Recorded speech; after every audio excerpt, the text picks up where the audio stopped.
Welcome to స్వతంత్ర నేను లక్ష్మి ముందుగా హెడ్లైన్స్ చూద్దాం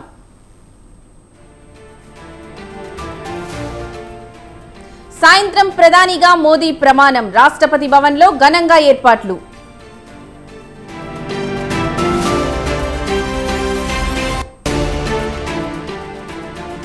కేంద్ర మంత్రులుగా నేడు 30 మంది ప్రమాణ స్వీకారం మంత్రి మండలిలో 78 మందికి పైగా ఉండే అవకాశం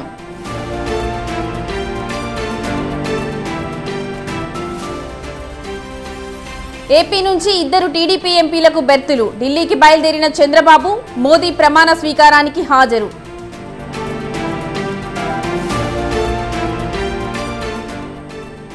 కిషన్ రెడ్డి బండి సంజయ్లకు కేంద్ర కేబినెట్లో చోటు సాయంత్రం ఇద్దరు ఎంపీలు ప్రమాణం చేసే ఛాన్స్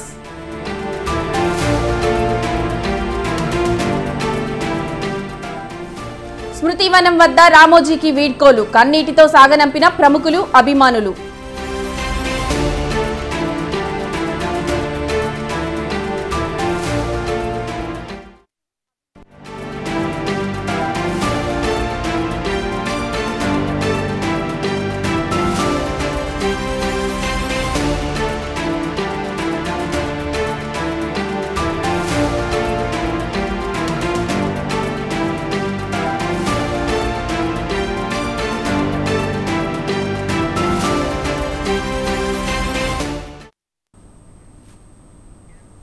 ప్రధానిగా నరేంద్ర మోదీ ప్రమాణ స్వీకారానికి ఏర్పాట్లు దాదాపు పూర్తయ్యాయి ఢిల్లీలోని రాష్ట్రపతి భవన్లో మోదీ ప్రమాణ స్వీకారోత్సవం జరగనుంది సాయంత్రం 7:15 ప్రధానితో పాటు కొందరు కీలక మంత్రులు మాత్రం ప్రమాణం చేసే అవకాశం ఉంది ఈసారి మొత్తం 78 మందికి పదవులు దక్కవచ్చని అంచనా వేస్తున్నారు గత మంత్రివర్గంలో కీలక శాఖలు నిర్వహించిన వారు కూడా ఈ జాబితాలో ఉండే అవకాశం ఉంది ముఖ్యంగా హోం రక్షణ ఆర్థిక విదేశాంగ శాఖ బీజేపీ వద్ద కొనసాగనున్నాయి రోడ్స్ అండ్ హైవే మంత్రిత్వ శాఖ కూడా గడ్కరీ వద్దే కొనసాగే అవకాశం ఉన్నట్లు సమాచారం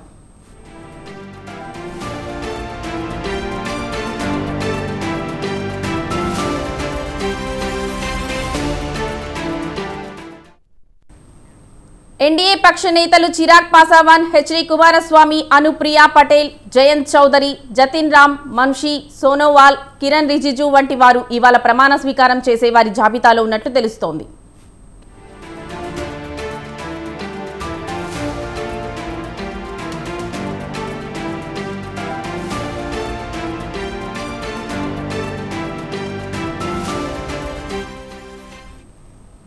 మరోవైపు కేంద్ర కేబినెట్ కూర్పుపై బీజేపీ సీనియర్ నేతలు అమిత్ షా రాజ్నాథ్ సింగ్ జేపీ నడ్డా కూటమిలోని భాగస్వాములతో చర్చిస్తున్నారు టీడీపీ అధినేత చంద్రబాబు నాయుడు జేడీయూ అధినేత బీహార్ ముఖ్యమంత్రి నితీష్ కుమార్ మహారాష్ట్ర సీఎం ఏక్నాథ్ సిండేలతో వారు మంతనాలు జరిపారు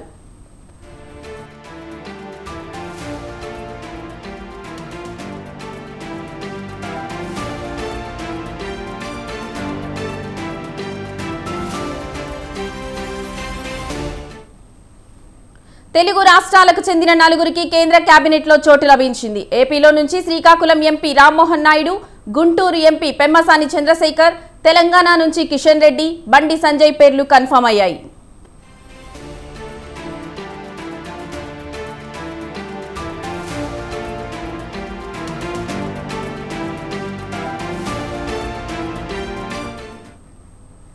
కేంద్ర మంత్రివర్గంలో ఇద్దరు టీడీపీ ఎంపీలకు స్థానం ఖరారైంది శ్రీకాకుళం నుంచి వరుసగా మూడోసారి ఎంపీగా గెలిచిన రామ్మోహన్ నాయుడికి కేబినెట్ మంత్రి పదవి దక్కనుంది గుంటూరు ఎంపీగా తొలిసారి గెలిచిన పెమ్మసాని చంద్రశేఖర్ కు సహాయ మంత్రి పదవి ఇవ్వనున్నారు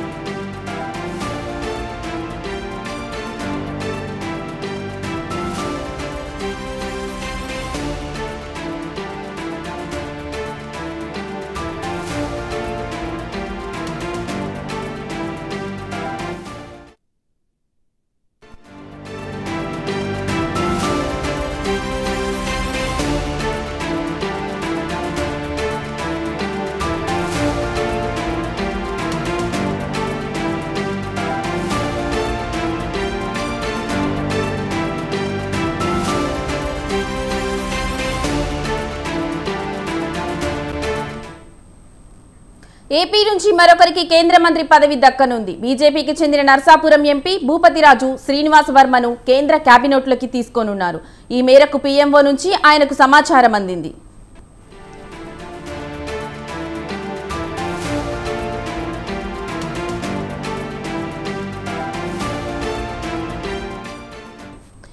ఇప్పటికే ఏపీ నుంచి టీడీపీ ఎంపీలు రామ్మోహన్ నాయుడు, పెమ్మసాని చంద్రశేఖర్కు కేంద్ర మంత్రివర్గంలో బెర్తులు ఖరారయ్యాయి. తాజాగా భూపతిరాజుకు బీజేపీ కోటాలో ఛాన్స్ దక్కింది.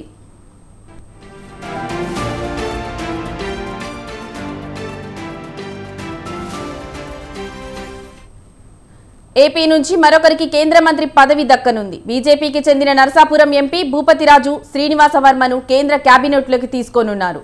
ఈ మేరకు పీఎంఓ నుంచి ఆయనకు సమాచారం అందింది.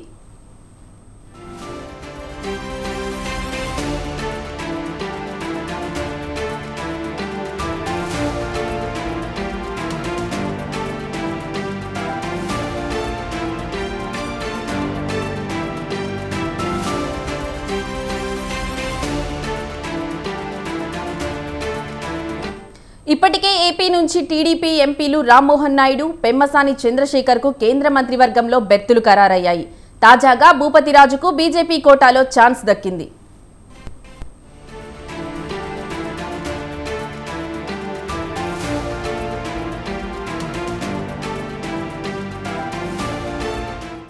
ఇటీవల జరిగిన లోక్సభ ఎన్నికల్లో వైసీపీ అభ్యర్థి గూడూరి ఉమాబాలపై 2.76 లక్షల ఓట్ల మెజార్టీతో శ్రీనివాస వర్మ ఘన విజయం సాధించారు. శ్రీనివాస్ వర్మ 1988లో బీజేపీ కార్యకర్తగా రాజకీయ జీవితం ప్రారంభించారు. దశాబ్దాలుగా బీజేపీకి సేవలందిస్తున్నారు. 1992-95లో జిల్లా యావమోర్చా అధ్యక్షుడిగా పనిచేశారు. 2008 నుంచి 2014 వరకు 2 పర్యాయాలు బీజేపీ జిల్లా అధ్యక్షుడిగా కొనసాగారు. 2014లో భీమవరం పురపాలక వార్డ్ కౌన్సిలర్గా గెలుపొందారు. ఇన్ఛార్జ్ చైర్మన్ గాను సేవలందించారు. తాజాగా నర్సాపురం నుంచి ఎంపీగా ఘన విజయం సాధించిన నేపథ్యంలో కేంద్ర మంత్రివర్గంలో బెర్త్ ఖరారైంది.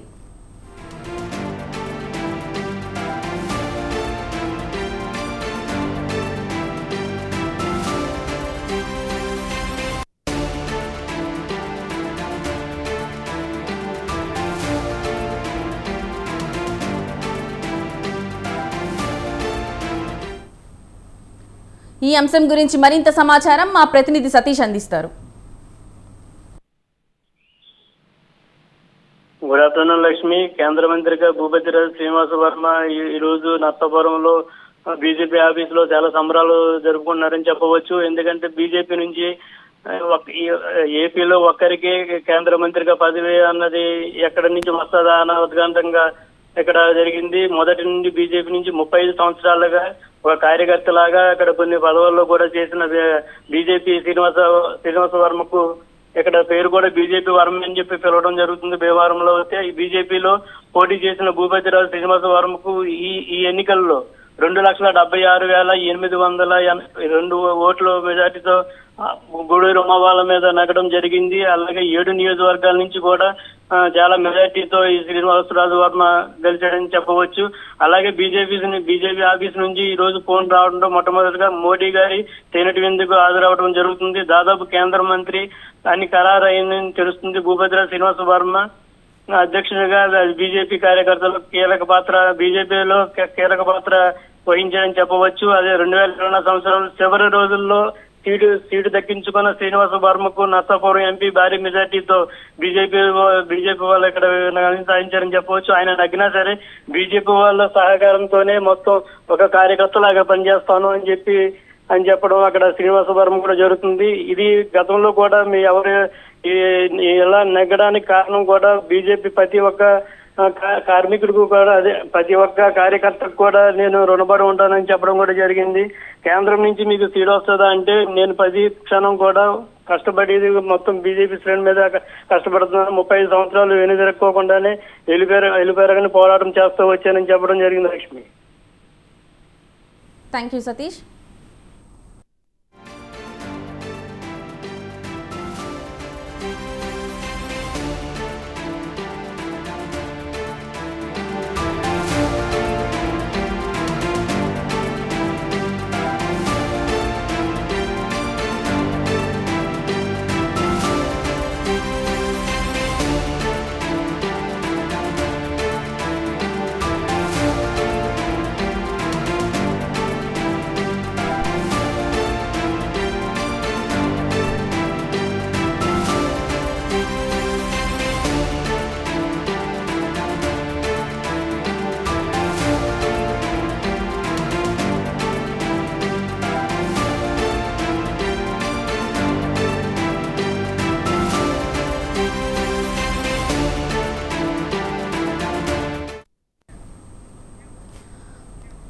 దేశ ప్రధానిగా ముచ్చటగా మూడోసారి అధికారం చేపట్టబోతున్నారు ప్రధాని నరేంద్ర మోడీ. ఈ నెల 9న సాయంత్రం పీఎంగా ప్రమాణ స్వీకారం చేయబోతున్నారు. ఇందుకు సంబంధించిన ఏర్పాట్లన్నీ చివరి దశకు వచ్చేశాయి. వేలాది మంది పోలీసులు అత్యంత అధునాతన ఆయుధాలతో పహారా కాస్తున్నారు. అటు కొత్త ప్రభుత్వం కొలువు తీరుతున్న వేళ యావత్ భారతమే కాదు, ప్రపంచ దేశాలు సైతం ఎన్నికల కోసం ఈసీ చేసిన ఏర్పాట్లపై ప్రశంసల జల్లు కురిపిస్తోంది.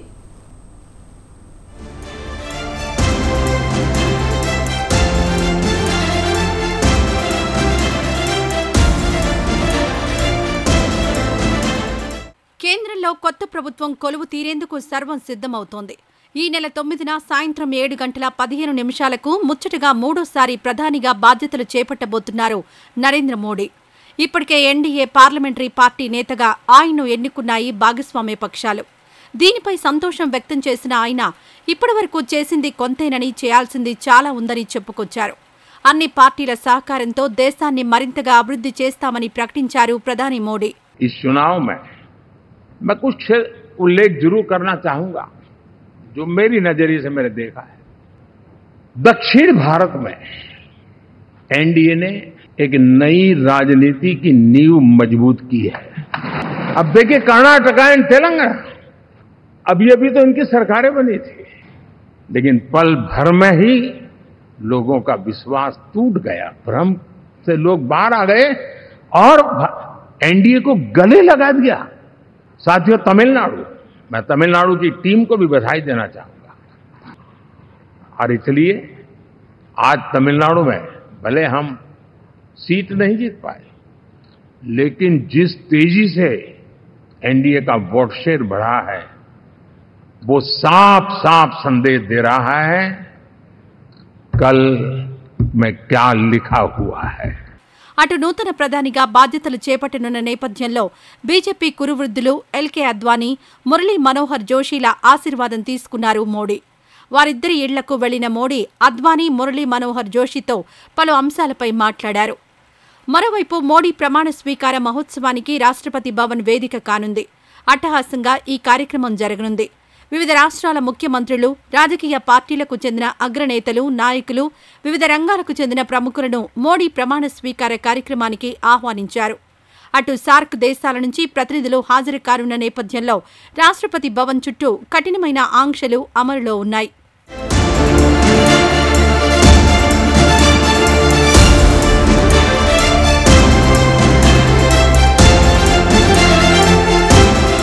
మోడీ ప్రమాణ స్వీకారం చేయనున్న రాష్ట్రపతి భవన్ లోపల, వెలుపల 5 కంపెనీల పారామిలిటరీ దళాలు, ఢిల్లీ సాయుధ పోలీసులు, జవాన్లతో సహా దాదాపు 2500 మంది భద్రతా చర్యల్లో నిమగ్నమయ్యారు. ఇప్పటికే ఢిల్లీలో నో ఫ్లయింగ్ జోన్గా ప్రకటించారు. ఎలాంటి డ్రోన్లు, పారాగ్లైడింగ్, పారా జంపింగ్ సహా పలు అంశాలపై నిషేధం విధించారు. ఇంకా చెప్పాలంటే చీమ చిటుక్కుమంటే పసిగట్టే అత్యంత అధునాతన పరిజ్ఞానంతో గస్తీ కాస్తున్నారు.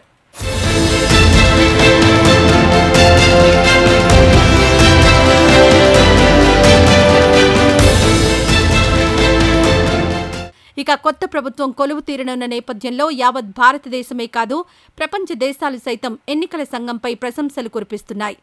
అతిపెద్ద ప్రజాస్వామ్య పండుగను విజయవంతంగా, శాంతియుతంగా పూర్తి చేసినందుకు ప్రతి ఒక్కరూ అభినందనలు తెలుపుతున్నారు. అయితే సార్వత్రిక ఎన్నికల నిర్వహణ యజ్ఞాన్ని ఈసీ నిర్వహించిన తీరుతెన్నులను ఈ సందర్భంగా ఓసారి పరిశీలిస్తే ప్రతి ఒక్కరూ ఔరా అని అనక తప్పదు. మరి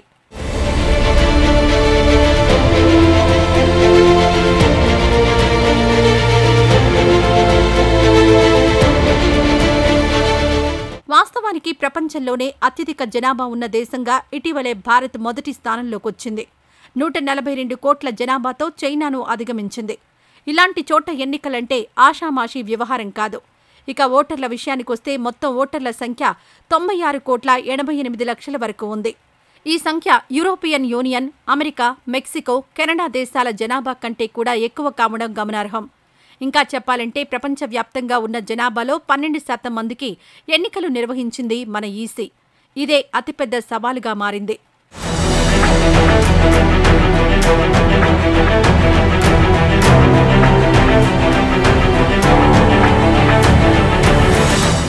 ఇప్పటివరకు మన దేశంలో మొత్తం 18 సార్లు లోక్సభ ఎన్నికలు జరిగాయి. 1952లో మొదటిసారి ఎన్నికలు జరగ్గా తాజాగా ఇటీవలే ఎన్నికలు ముగిశాయి. ఇక ఇప్పటి వరకు అసెంబ్లీలకు చూస్తే 404 సార్లు, రాష్ట్రపతి, ఉపరాష్ట్రపతుల కోసం 16 సార్లు ఎన్నికలు నిర్వహించారు.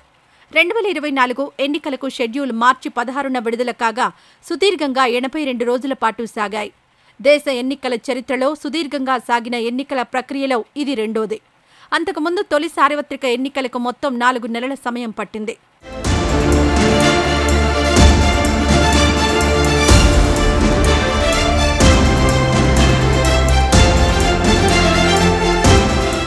దేశంలోని అన్ని రాష్ట్రాలు, కేంద్రపాలిత ప్రాంతాల్లోని ప్రతి ఓటరు తమ ఓటు హక్కు వినియోగించుకునేందుకు ఈసీ విస్తృతమైన ఏర్పాట్లు చేసింది. ప్రతి 2 కిలోమీటర్లకు ఒకటి చొప్పున పోలింగ్ స్టేషన్ ఏర్పాటు చేసింది. హిమాలయ పర్వత సానువుల్లోకి, థార్ ఎడారిలో ఉన్న చిన్న గ్రామాల చెంతకు, ఈశాన్య ప్రాంతంలో ఉన్న పర్వత ప్రాంతాల్లోకి ఇలా ఓటర్లున్న ప్రతి చోట ఎన్నికల కోసం పకడ్బందీ ఏర్పాట్లు చేశారు. అంకెల్లో చూస్తే మొత్తం 543 పార్లమెంటు స్థానాలకు ఎన్నికలు జరిగాయి. ఇందులో ఒకటి ఏకగ్రీవమైంది. మొత్తం 8,360 మంది అభ్యర్థులు ఎన్నికల్లో పోటీ పడ్డారు. 96,88,00,000 మంది ఓటర్లుగా నమోదు కాగా ఇందులో 47,10,00,000 మంది మహిళలుండగా 49,70,00,000 మంది పురుషులు. వీరిలో తొలిసారి ఓటు హక్కు పొందిన వారి సంఖ్య 1,80,00,000. ఈ ఓటర్లలో 2,18,000 మంది ఓటర్లు 100 ఏళ్లకు పైగా నిండిన వారు కావడం విశేషం.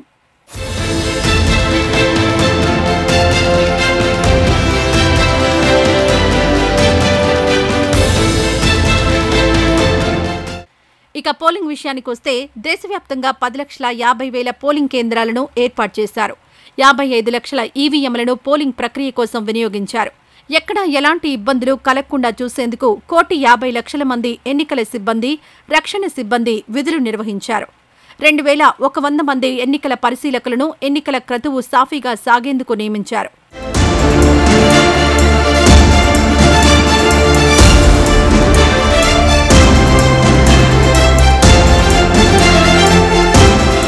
ఇలా ఒక్కో ఇటిక పేర్చుకుంటూ పోతే ఇల్లైనట్లుగా ఒక్కో దశను విజయవంతంగా ఈసీ నిర్వహించడంతో నూతన ప్రభుత్వం కొలువు తీరేందుకు రంగం సిద్ధమైంది.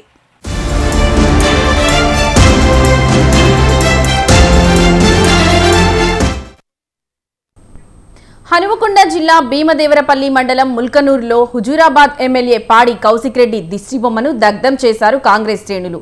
రవాణా శాఖ, బీసీ సంక్షేమ శాఖ మంత్రి పొన్నం ప్రభాకర్పై చేసిన అనుచిత వ్యాఖ్యలను ఖండిస్తూ నిరసన వ్యక్తం చేశారు. ఈ సందర్భంగా కౌశిక్ రెడ్డిపై విమర్శలు గుప్పించారు. పార్లమెంటరీ మాటలు ప్రజాస్వామ్యబద్ధంగా కాకుండా వ్యక్తిగతమైనటువంటి దూషణలకు దిగడం కాంగ్రెస్ పార్టీ భీమదేవరపల్లి మండల పక్షాన ఖండిస్తూ ఉన్నాం. పాడి కౌశిక్ రెడ్డి అనేటువంటి వ్యక్తి రాజ్యాంగబద్ధంగా ఎన్నికైనటువంటి వ్యక్తి, రాజ్యాంగబద్ధంగానే విమర్శ చేయాలి, కానీ వ్యక్తిగతంగా విమర్శ చేయడం అనేది తీవ్రంగా వ్యతిరేకిస్తూ ఉన్నాం. వ్యక్తిగతమైనటువంటి అజెండా నెత్తిన పెట్టుకొని ఇలా టీఆర్ఎస్ పార్టీ అధికారం కోల్పోయి మతి భ్రమించి మాట్లాడుతూ ఉన్నాడు. ఆయన యొక్క మాటలను ఇవాళ కాంగ్రెస్ పార్టీ శ్రేణులు చూస్తూ ఊరుకోవని చెప్పి హెచ్చరించడం జరుగుతూ ఉన్నది. అనుచితమైనటువంటి వ్యాఖ్యలు, అన్పార్లమెంటరీ మాటలు ప్రజాస్వామ్యబద్ధంగా కాకుండా వ్యక్తిగతమైనటువంటి దూషణలకు దిగడం కాంగ్రెస్ పార్టీ భీమదేవరపల్లి మండల పక్షాన ఖండిస్తూ ఉన్నాం. రాజన్న సిరిసిల్ల జిల్లాలో గ్రూప్ 1 ప్రిలిమినరీ పరీక్ష కేంద్రాలను సందర్శించిన జిల్లా ఎస్పీ అఖిల్ మహాజన్ ఉదయం 10 గంటలకు ఎగ్జామ్ ప్రారంభం కాగా పోలీసులు పటిష్ట బందోబస్తు ఏర్పాటు చేశారు. మొత్తం జిల్లా వ్యాప్తంగా 15 సెంటర్లు ఏర్పాటు చేశారు. పరీక్షలను పగడ్బందీగా నిర్వహించేందుకు 144 సెక్షన్ అమలు చేశారు. ఈ క్రమంలోనే పరీక్షా కేంద్రాలను పరిశీలించారు పోలీసు అధికారులు. ఎస్పీ అఖిల్ మహాజన్తో పాటు DSP Chandrasekhar Reddy, inspector Raghupati exam సెంటర్లను సందర్శించారు.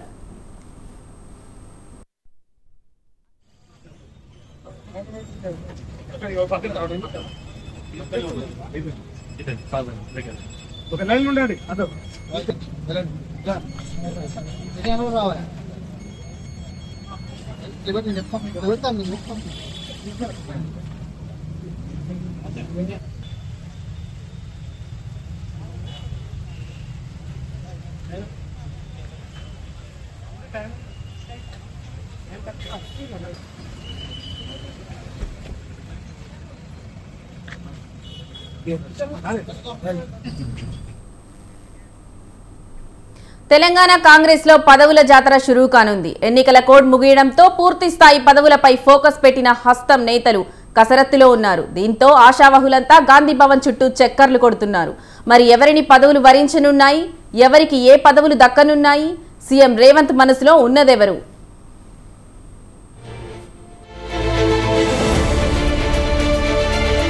తెలంగాణ కాంగ్రెస్ లో పదవుల పందేరానికి వేరైంది. ఎన్నికల కోడ్ ముగియడంతో వీలైనంత త్వరగా పదవులను భర్తీ చేసేందుకు కాంగ్రెస్ కసరత్తు చేస్తోంది. దీంతో ఆశావహులంతా గాంధీ భవన్ చుట్టూ చక్కర్లు కొడుతున్నారు. సీఎం రేవంత్ రెడ్డితో పాటు మంత్రుల మన్ననలను పొందే ప్రయత్నంలో ఉన్నారు. అయితే పదవుల కోసం అనేకులు పోటీ పడుతున్నా పార్టీ కోసం నిబద్ధతతో పనిచేసిన వారికి టికెట్ ఇవ్వని నేతలకు మాత్రమే అవకాశం ఇచ్చే యోచనలో ఉంది రాష్ట్ర నాయకత్వం. కొత్తగా పార్టీలో చేరిన వారికి అసెంబ్లీ ఎన్నికల్లో ఓటమి పాలైన నాయకులకు ఇప్పట్లో ఎలాంటి పదవులు లేవని తేల్చి చెబుతున్నారు. మరోపక్క ఎన్నికల కోడ్కు ఒక్కరోజు ముందే 37 మంది నేతలను కార్పొరేషన్ చైర్మన్లుగా నియమిస్తూ ప్రభుత్వం నిర్ణయం తీసుకుంది. అయితే ఎన్నికల కోడ్ కారణంగా అఫీషియల్గా జీవో రాకపోవడంతో వారెవ్వరూ బాధ్యతలు స్వీకరించలేదు. ఇక కోడ్ ముగియడంతో ప్రభుత్వ కార్యకలాపాలతో పాటు పాలనా వ్యవహారాలు కూడా ఊపందుకున్నాయి.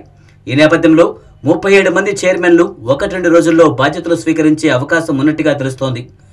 అలాగే మరో 17 కార్పొరేషన్లకు కూడా చైర్మన్లను నియమించే యోచనలో ఉంది కాంగ్రెస్ సర్కార్.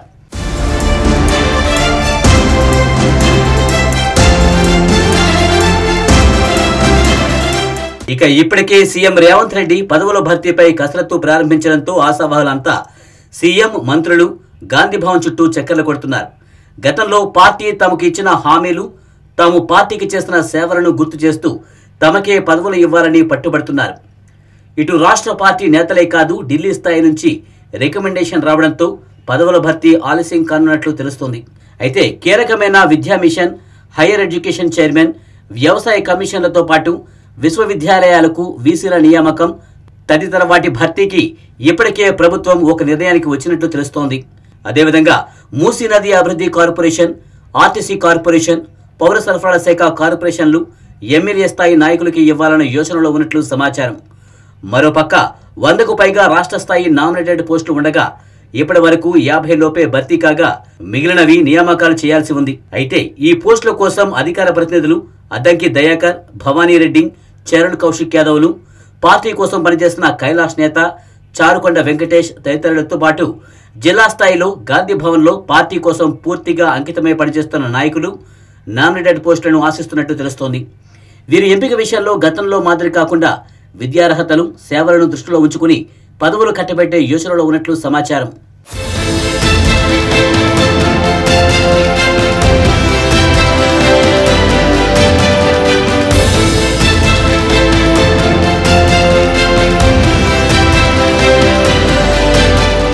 పదవుల భర్తీ విషయంలో కోమటిరెడ్డి రాజగోపాల్ రెడ్డికి మంత్రి పదవిపై ఆసక్తి నెలకొంది.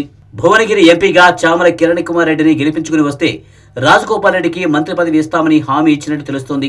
ఈ మేరకు రాజగోపాల్ రెడ్డికి మంత్రి పదవి అప్పగించే అవకాశం ఉందని పార్టీ వర్గాల్లో చర్చ సాగుతోంది. 6 మంత్రి పదవులు ఉండడం, అవి కూడా సామాజిక సమీకరణలు దృష్టిలో ఉంచుకుని భర్తీ చేయాల్సి ఉండడంతో సామాజిక సమీకరణలు, పార్టీ విధేయత అన్న అంశాల ఆధారంగానే ఎంపిక జరుగుతున్నట్లు తెలుస్తోంది. అయితే పోస్టులు తక్కువగా ఉండడం, ఆశావహులు ఎక్కువ సంఖ్యలో ఉండడం కారణంగా నామినేటెడ్ పదవుల భర్తీ కాంగ్రెస్ ప్రభుత్వానికి కత్తి మీద సాములా మారింది. అదే సమయంలో మరింత ఆలస్యం చేస్తే పార్టీ నేతల్లో అసంతృప్తి పెరిగే అవకాశం ఉందని అంచనా వేస్తోంది. దీంతో ఏది ఏమైనా 4-5 రోజుల్లో అన్ని నామినేటెడ్ పదవులు భర్తీ చేయాలని డిసైడ్ అయిందట రేవంత్ సర్కార్.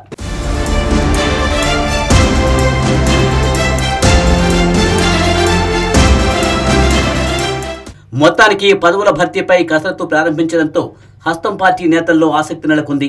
తమ ప్రయత్నాలు ఫలిస్తాయా, అనుకున్న పదవి దక్కుతుందా అని ఆశావహులు టెన్షన్గా ఎదురుచూస్తున్నారు. మరి సీఎం రేవంత్ ఎవరిని ఖరారు చేస్తారు, ఎవరిని పక్కన పెడతారు, ఆ తరువాత పరిణామాలు ఎలా ఉండనున్నాయన్నది ప్రస్తుతం ఆసక్తికరంగా మారింది.